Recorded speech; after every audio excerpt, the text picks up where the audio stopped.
Hi, என் பேர் நதியா. நான் திருவள்ளூரில் இருந்து வரேன். நான் ஃபஸ்ட் டைம் இந்த இது சொல்லும் போது எதுவுமே தோணலை எனக்கு. நான் இங்கே குரோம்பேட் ஹெட் ஆஃபீஸ் வரும்போது வேதா மேமோட ஸ்பீச் தான் ஃபஸ்ட்டு கேட்டேன்.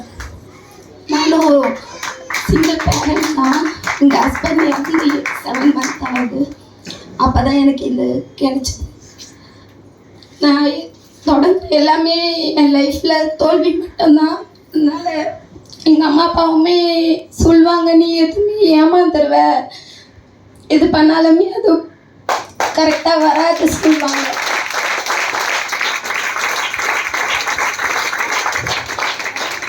இது நான் பண்ணுறேன்னு சொல்லும் போது வேண்டான்னு தான் சொன்னாங்க.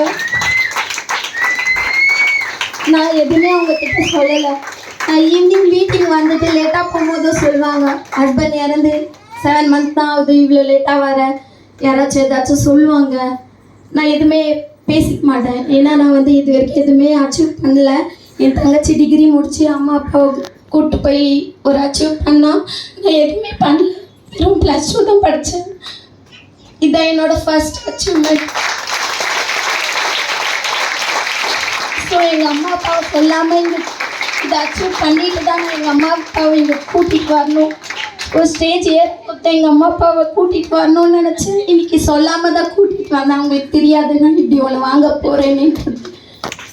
எனக்கு ரொம்ப நான் இதை செய்ய முடியும், என்னால் முடியும்னு எனக்கு சுபா சிஸ்டரும் நிஷா மேமும் ரொம்ப எனக்கு கை கொடுத்தாங்க. இதுக்கு காரணமாக இந்த யாஸ்மின் சிஸ்டருக்கும் ரொம்ப தேங்க்ஸ். ஒரு வாட்டி நான் வேதா மேம் ஸ்பீச்சோ சுரேன் சார் ஸ்பீச்சோ கேட்கும் போது எனக்கு ரொம்ப மோட்டிவேஷனாக இருக்கும். நம்மளும் இப்படி இருக்கணும் அப்படின்ட்டு. ஆனால் சில டைம் அம்மா அப்பா சொல்லும்போது நம்மளுக்கு அப்படியே கீழே இறங்கிட மாதிரி இருக்கும். இல்லை ஆமாம் இப்படியும் நடக்குமோ, அம்மா அப்பாவை ஏதாவது சொல்லிடுவாங்களோன்னு. ஆனால் நிஷா அக்காவும் சுபா சிஸ்டரும் என்னை ரொம்ப என்கரேஜ் பண்ணி என்னை இந்த அளவுக்கு வர வச்சுருக்காங்க. ரொம்ப ரொம்ப தேங்க்ஸ்.